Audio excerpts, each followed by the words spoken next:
Welcome back to happy healthy kids time. തോൽപ്പിക്കാൻ കോവിഡും തോൽക്കാതിരിക്കാൻ നമ്മളും മത്സരിച്ചുകൊണ്ടിരിക്കുന്ന ഈ സാഹചര്യത്തിൽ കുട്ടികളുടെ പഠന രീതി തന്നെ മാറിക്കൊണ്ടിരിക്കുകയാണ്.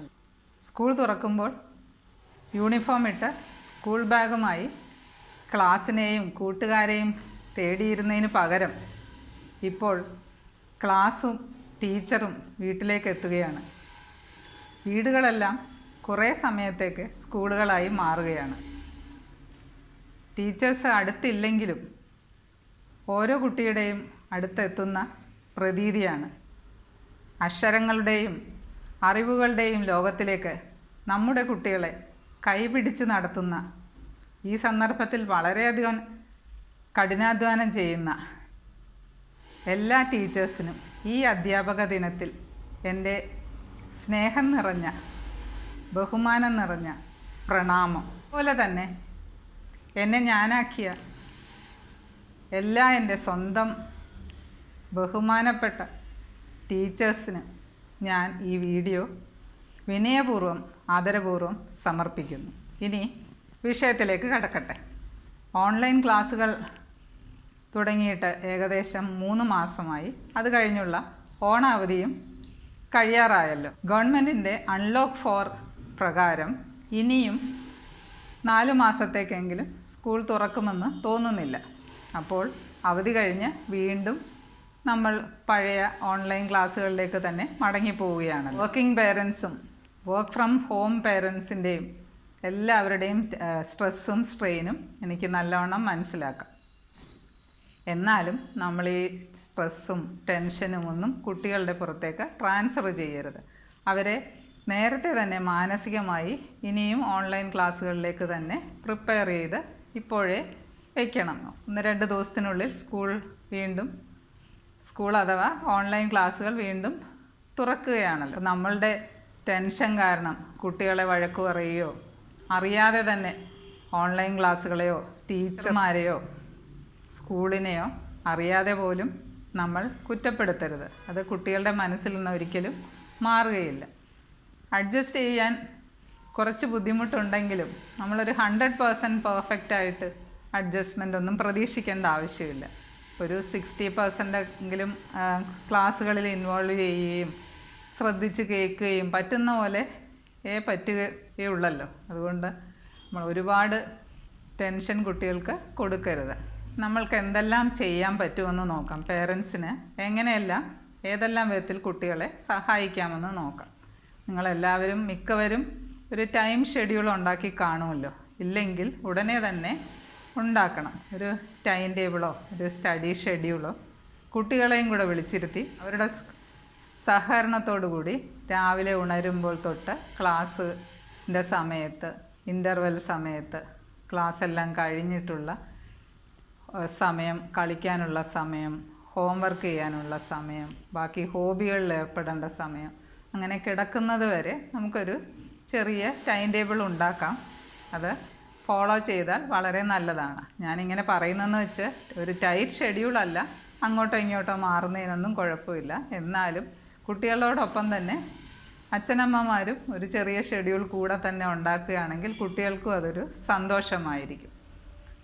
നിങ്ങൾക്കെല്ലാവർക്കും അറിയാമല്ലോ, നമ്മളൊരു ശീലം ഒരു 21 ദിവസം ഒരേപോലെ, ഉദാഹരണത്തിന് ഒരു 6 മണിക്ക് എണീക്കുന്ന കുട്ടിയാണ് ആണെങ്കിൽ ദിവസവും അതുപോലെ എണീക്കുകയാണെങ്കിൽ, അല്ലെങ്കിൽ വലിയ കുട്ടികൾ കൂടുതൽ പഠിക്കാനുള്ള കുട്ടികളാണെങ്കിൽ 5 മണിക്കോ രാവിലെ 5:30-ക്കോ എണീക്കുകയാണ്. അങ്ങനെ ഒരു 21 ദിവസം, അതായത് 3 ആഴ്ച നമ്മൾ തുടർച്ചയായിട്ട് ഈ ശീലം നടത്തിക്കുകയാണെങ്കിൽ അതൊരു ഹാബിറ്റായി തീരും. പിന്നെ അത് സാധാരണഗതിയിൽ മാറാറില്ല. അപ്പോൾ അതുകൊണ്ട് നമ്മളൊരു ടൈം ഷെഡ്യൂളും ടൈം മാനേജ്മെൻറ്റും ഏർപ്പെടുത്തുന്നത് വളരെ നല്ല കാര്യം. പിന്നെ ഇനി ശ്രദ്ധിക്കേണ്ടത്, നമ്മൾ സ്കൂളിൽ പോകുന്നത് പോലെ തന്നെ ഈ ഓൺലൈൻ ക്ലാസ് അറ്റൻഡ് ചെയ്യാനും ശ്രമിക്കുകയാണെങ്കിൽ സ്കൂൾ തുറന്നാലും ആ ഷെഡ്യൂൾ തന്നെ കുട്ടികൾ ഫോളോ ചെയ്തിരിക്കും.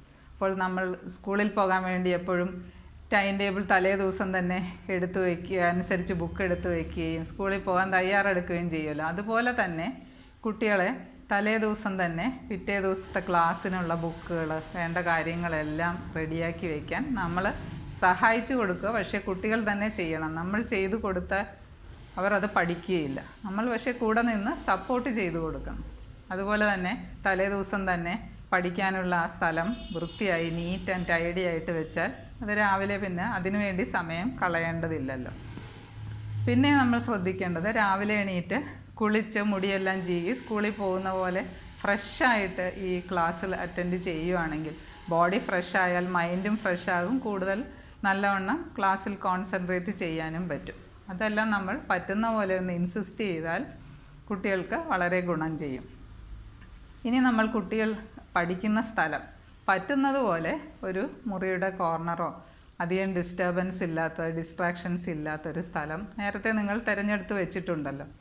എന്നാലും ആവശ്യമില്ലാത്ത സൗണ്ടുകളും കഴിയുന്നതും നല്ല വായുസഞ്ചാരമുള്ള വെന്റിലേഷനുള്ള പ്രകാശമുള്ള മുറിയാണ് ഏറ്റവും നല്ലത്.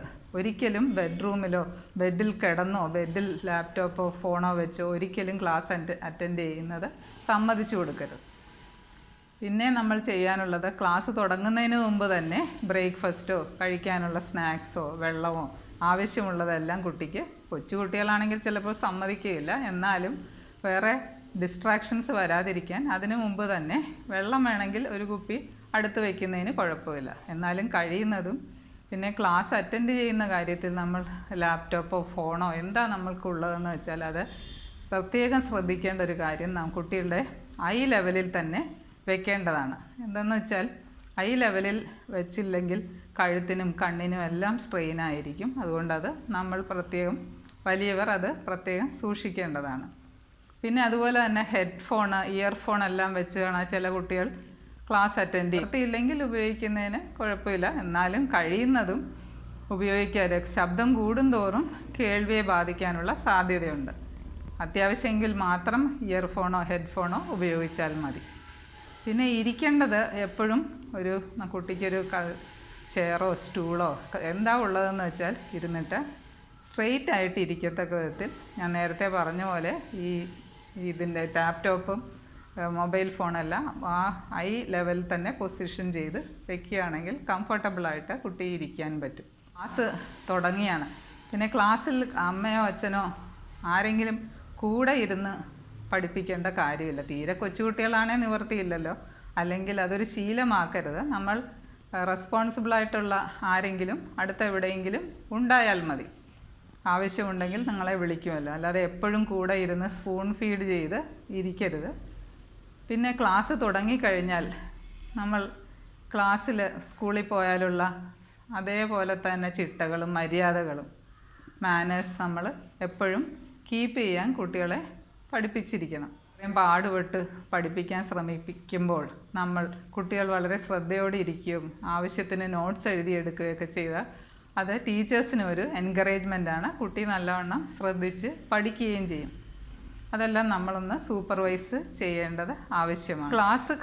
ക്ലാസ്സിൻ്റെ സമയത്ത് ടീച്ചേഴ്സ് ക്വസ്റ്റ്യൻ ചോദിക്കുമ്പോൾ ഓരോരുത്തർക്കും ആൻസർ ചെയ്യാനുള്ള സമയമുണ്ടല്ലോ, അല്ലാതെ ഒച്ച വെച്ചോ ബഹളം വെച്ചോ ക്ലാസ്സിൽ ഡിസ്റ്റർബൻസ് ഉണ്ടാക്കരുത്.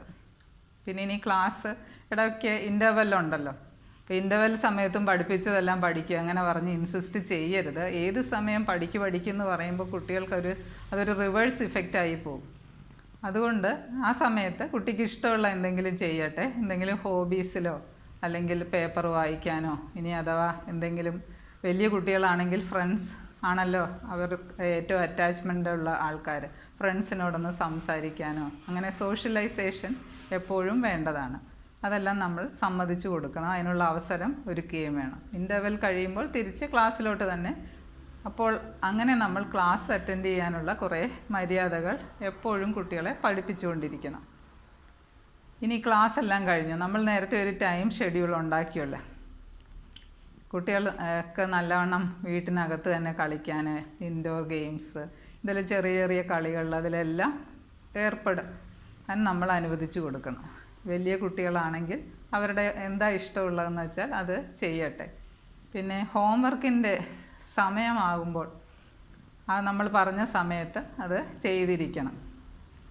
നമ്മൾ ഒരിക്കലും കുട്ടികളെ ചോക്ലേറ്റ് തരാം അത് തരാം ഇത് തരാം എന്ന് പഠിക്കുകയാണെങ്കിൽ അങ്ങനെ ഒരു ഇത് വയ്ക്കരുത്. അതിന് പകരം കുട്ടികൾ നല്ലവണ്ണം ക്ലാസ്സിൽ അറ്റൻഡ് ചെയ്താൽ നമ്മൾ നല്ലവണ്ണം എൻകറേജ് ചെയ്ത് കൊടുക്കണം. നല്ല കുട്ടിയാണല്ലോ, ഇന്ന് നല്ലോണം ശ്രദ്ധിച്ച് ക്ലാസ്സിൽ ഇരുന്നല്ലോ. അങ്ങനെ ഒരുപാട് എൻകറേജിങ് ആയിട്ടുള്ള വാക്കുകൾ വളരെ ജെൻറ്റിലായിട്ട് കുട്ടികളോട് നമ്മൾ പറഞ്ഞാൽ അവർക്കതൊരു വലിയ ഇതായിരിക്കും. ഇനി കുട്ടികൾ ക്ലാസ്സിൽ ശരിക്കും അറ്റൻഡ് ചെയ്തില്ലെങ്കിൽ നമുക്ക് വേർഡ്സ് കൊണ്ടോ ഹാൻഡ്സ് കൊണ്ടോ ഒരുപാട് മനസ്സ് വേദനിപ്പിക്കുന്ന പണിഷ്മെൻ്റ് ഒന്നും കൊടുക്കരുത്. നമുക്ക് വേണമെങ്കിൽ കുട്ടിക്ക് ഇഷ്ടമുള്ളൊരു കാർട്ടൂൺ, എപ്പോഴും കാണുന്ന കാർട്ടൂൺ വേണേൽ കാണിക്കാൻ, ഈ ഇതൊന്നും പഠിക്കാത്തത് കൊണ്ട് പറ്റുകയില്ലെന്ന് പറയാം. ഇഷ്ടമുള്ളൊരു ടോയ് വെച്ച് കളിക്കണ്ട എന്ന് പറയാം. അങ്ങനെ ചെറിയ ചെറിയ റെസ്ട്രിക്ഷൻസ് കൊണ്ട് നമുക്ക് ചിലപ്പോൾ കുട്ടികളെ മാറ്റി എടുക്കാൻ പറ്റും. നമ്മൾ ഇനി ഹോംവർക്ക് ചെയ്യുന്ന സമയത്ത് നമ്മൾ ചെറിയ കുട്ടികളാണെങ്കിൽ കൂടെ തന്നെ ഇരിക്കണമല്ലോ. വലിയ ക്ലാസ്സിലാകും തോറും കുട്ടികളെ തന്നെത്താൻ തന്നെ പഠിപ്പിക്കാൻ നമ്മൾ ഇപ്പോഴേ ശ്രമിക്കണം. എന്തെന്ന് വെച്ചാൽ അല്ലെങ്കിൽ എപ്പോഴും ഒരാൾ കൂടെ ഇരുന്ന് പഠിപ്പിക്കേണ്ടി വരും. Teaching is learning. അപ്പോൾ ചെറിയ കുട്ടികളെ ആണെങ്കിലും കുറച്ച് വലിയ കുട്ടികളെ ആണെങ്കിലും നമുക്ക് പറയാം, ഇന്ന് പഠിപ്പിച്ചതെല്ലാം എന്നെ ഒന്ന് ടീച്ചറായിട്ടൊന്ന് പഠിപ്പിച്ചു തരും. ചില കുട്ടികൾക്കത് വലിയ ഇഷ്ടമാണ്. അത് നമ്മൾക്കൊരു ട്രെയിനിങ്ങും ആയിരിക്കും. കുട്ടി പഠിക്കുകയും ചെയ്യും. അതൊരു നല്ല മെത്തേഡാണ്. പറ്റുമെങ്കിൽ അതൊന്ന് പരീക്ഷിച്ച് നോക്കുക. അപ്പോൾ ഇത്രയും കുറച്ച് ടിപ്സുകളാണ് ഓൺലൈൻ ക്ലാസ്സുകളെ പറ്റി എനിക്ക് പേരൻസിനോട് പറയാനുള്ളത്. വേറെ ഒരുപാട് കാര്യങ്ങളുണ്ട്. അതിനി വേറൊരു വീഡിയോയിൽ വിശദമായി നിങ്ങളോട് പറയാം. എല്ലാവരും ശ്രദ്ധിച്ച് കേട്ട് കാണുമല്ലോ.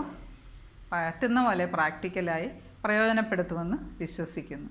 കോവിഡും ലോക്ക്ഡൗണും ഫിസിക്കൽ ഡിസ്റ്റൻസിങ്, കൈ കഴുകൽ, മാസ്കിങ് തുടങ്ങിയ ഒരുപാട് നിയമങ്ങളും നിയന്ത്രണങ്ങളും ബുദ്ധിമുട്ടിക്കുന്ന ഈ സമയത്ത് നമ്മളെപ്പോഴും നമ്മളോടും കുട്ടികളോടും ഈ കാലവും പോകും, പുതിയ നല്ല നാളുകൾ വരുമെന്ന് എപ്പോഴും പോസിറ്റീവായിട്ട് പറഞ്ഞുകൊണ്ടിരുന്നാൽ നമ്മൾക്ക് എപ്പോഴും ഒരു സന്തോഷം, എപ്പോഴും എല്ലാ കുട്ടികൾക്കും സന്തോഷവും ആരോഗ്യവും ഉണ്ടാകട്ടെ എന്ന് ആശംസിക്കുന്നു.